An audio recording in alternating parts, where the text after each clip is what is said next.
Peluang Elkan Bagot perkuat timnas di putaran ketiga kualifikasi Piala Dunia 2026. Timnas Indonesia butuh predator di lini depan. Berikut nama-nama yang harus dinaturalisasi PSSI.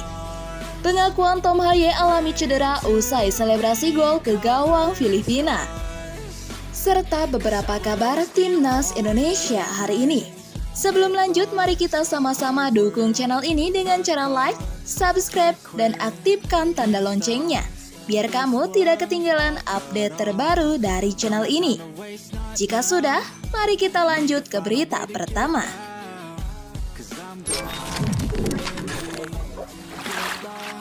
Peluang Elkan Bagot untuk memperkuat timnas Indonesia pada putaran ketiga kualifikasi Piala Dunia 2026 dinilai tipis. Analisis ini diungkapkan pengamat sepak bola Indonesia, Roni Pangemanan.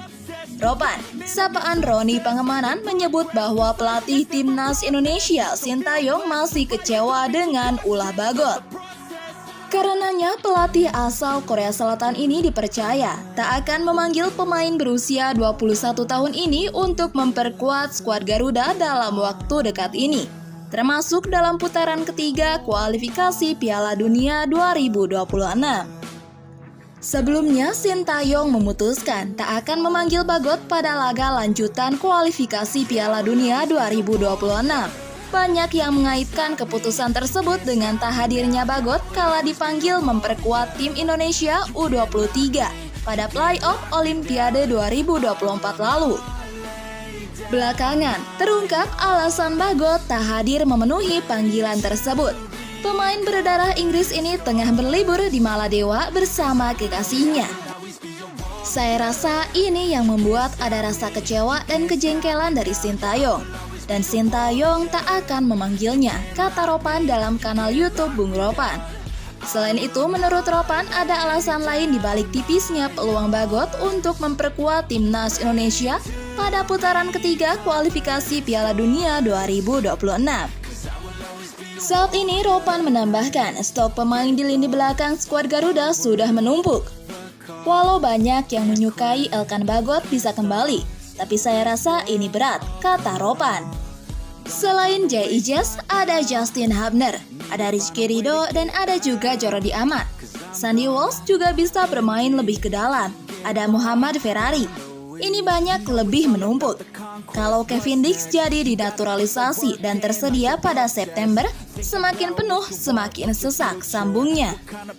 Ropan menyebut bahwa ia sudah menanyakan soal Bagot kepada Ketua Umum PSSI, Erick Thohir. Waktu itu, sambung ex-jurnalis olahraga tersebut. Erick menyebut bahwa semua tergantung kepada Sintayong. Karenanya, menurut Ropan, Bagot harus berkomunikasi dengan Sintayong. Hal ini sambungnya agar permasalahannya lekas tuntas. Elkan Bagot bisa kirim surat atau telepon langsung ke Sintayong untuk meminta maaf. Ini pasti clear, kalau tidak pasti sulit. Berat, ia menandaskan.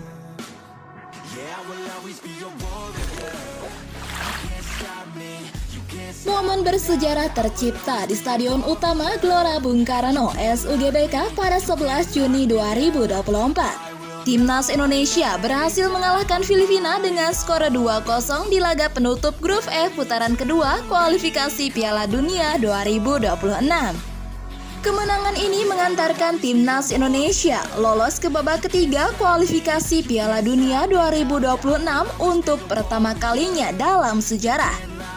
Gol pertama Timnas Indonesia dicetak oleh gelandang Tom Haye melalui tendangan spektakuler dari luar kotak penalti. Gol ini menjadi gol perdana Haye untuk Timnas Indonesia dan membuatnya begitu emosional. Namun selebrasi knee slide yang dilakukan Haye berujung petaka. Lututnya terluka parah akibat lapangan yang keras. Saya tidak tahu apa yang saya lakukan. Saya hanya ingin melakukan selebrasi knee slide seperti yang biasa saya lakukan. Di lapangan lain selebrasi itu selalu lancar. Tapi di SUGBK, lapangannya sangat keras, ungkap Tom Haye. Cedera lutut tidak menyurutkan semangat Haye. Dia tetap bermain dan membantu timnas Indonesia meraih kemenangan. Sekarang saya cedera di kedua lutut. Lukanya terbuka di kedua lutut saya, kata dia. Kemenangan ini dipertegas oleh gol Rizky Ridho melalui tandukan di babak kedua. Lolosnya timnas Indonesia ke babak ketiga kualifikasi Piala Dunia 2026 menjadi sejarah baru bagi sepak bola Indonesia. Di babak ketiga, Indonesia akan bersaing dengan tim-tim kuat di Asia untuk memperebutkan tiket ke Piala Dunia 2026.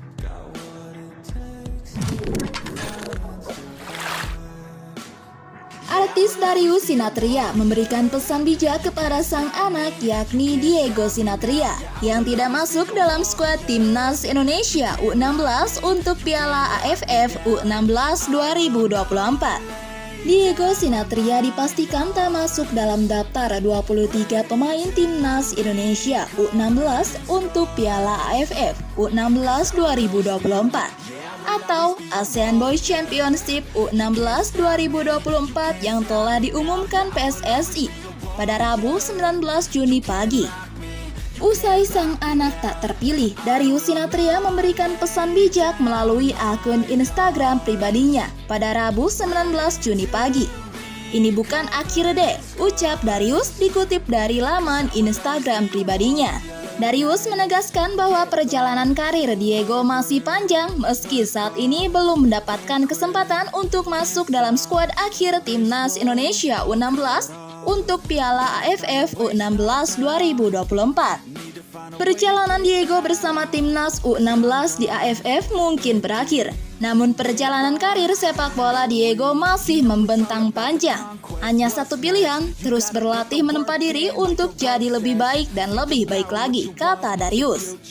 Darius pun mengucapkan terima kasih kepada jajaran pelatih timnas Indonesia U16 yang dipimpin oleh Nova Arianto atas bekal yang selama ini diberikan kepada Diego selama pemusatan latihan.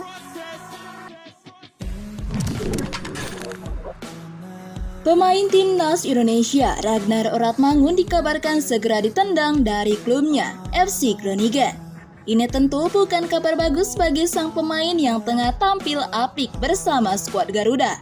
Kontrak Ragnar Oratmangun bersama Groningen sendiri memang akan berakhir di Juni 2024 ini. Namun pihak manajemen klub dikabarkan enggan memperpanjang kontrak pemain berdarah Maluku tersebut. Ragnar Oratmangun kesulitan mendapat menit bermain di Groningen sejak musim lalu. Dia pun harus rela menjalani masa peminjaman di klub Fortuna Sittard. Menyambut musim depan, Groningen yang bermain di Eredivisie melepas sejumlah pemain. Selain Ragnar Oratmangun, mereka juga tak memperpanjang kontrak Kevin Van Veen. Atte Legler selaku pelatih Groningen mengatakan, Ragnar Oratmangun dan Kevin Van Veen sama-sama tidak memenuhi syarat untuk tim utama musim depan. Atas alasan tersebut, pihak klub memilih untuk tidak memberikan perpanjangan kontrak untuk kedua pemain tadi. Mereka tidak lagi memenuhi syarat untuk masuk tim utama dan harus pergi, kata Atte Legler dikutip laman Football International. Keputusan Groningen tak memberikan perpanjangan kontrak membuat Ragnar Oratmangun pun harus segera menemukan tim baru musim depan. Hal itu demi menjaga tempatnya di timnas Indonesia. Ragnar Oratmangun sendiri menjadi salah satu pemain timnas Indonesia saat ini. Dia berjasa membawa skuad Garuda ke putaran ketiga kualifikasi Piala Dunia 2026 zona Asia.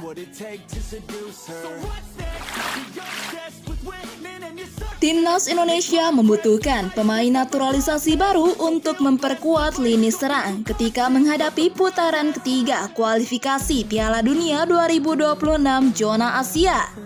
Ya, pasalnya sektor depan menjadi salah satu titik kelemahan Timnas Indonesia yang kurang produktif dalam menghasilkan gol pada dua pertandingan terakhir putaran kedua kualifikasi Piala Dunia 2026. Saat ini PSSI kabarnya tengah mendekati beberapa pemain keturunan yang berposisi sebagai striker. Mereka diharapkan bisa segera menjalani proses naturalisasi sehingga bisa jadi amunisi baru skuad Garuda. Apabila melihat stok yang tersedia, sebetulnya ada beberapa nama penyerang keturunan Indonesia yang bisa segera diproses menjadi WNI. Salah satu pemain yang disebut-sebut bakal segera menjalani proses naturalisasi ialah Ole Romeni. Pemain yang berposisi sebagai striker ini memang menjadi salah satu alternatif menambah kekuatan lini serang timnas Indonesia. Saat ini penyerang kelahiran Nijmegen, Belanda itu tengah berkarir bersama FC Utrecht. Dari pengakuannya, pemain berusia 23 tahun itu telah berkomunikasi dengan Ketua Umum PSSI Erick Thohir.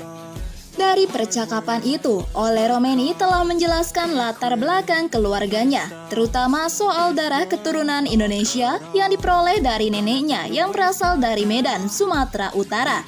Apabila mengincar pemain muda, tentu Jens Steffen menjadi opsi paling tepat untuk dinaturalisasi PSSI dalam waktu dekat. Penyerang berusia 18 tahun itu saat ini memang masih bermain bersama timnas Indonesia U20. Sebelumnya, Sintayong juga pernah memantau langsung kualitas Jens Steffen saat berada di Belanda. Keduanya juga sempat berfoto bersama.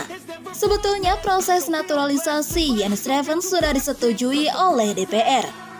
Namun belum diketahui apakah dia bakal dipanggil Sintayong untuk menghadapi putaran ketiga kualifikasi Piala Dunia 2026. Jika pemain kelahiran 12 Oktober 2005 itu bisa dipanggil Sintayong, tentu opsi lini serang bakal semakin variatif. Nama penyerang terakhir yang bisa dimaksimalkan PSSI untuk bersiap menghadapi putaran ketiga ialah Ilyas Alhab, striker kelahiran Rotterdam, Belanda. Ini sudah cukup lama melempar kode ingin memperkuat timnas Indonesia. Pemain yang musim lalu sukses mengantarkan Almere City promosi ke Eredivisie ini sangat terbuka andai PSSI dan timnas Indonesia membutuhkan jasanya.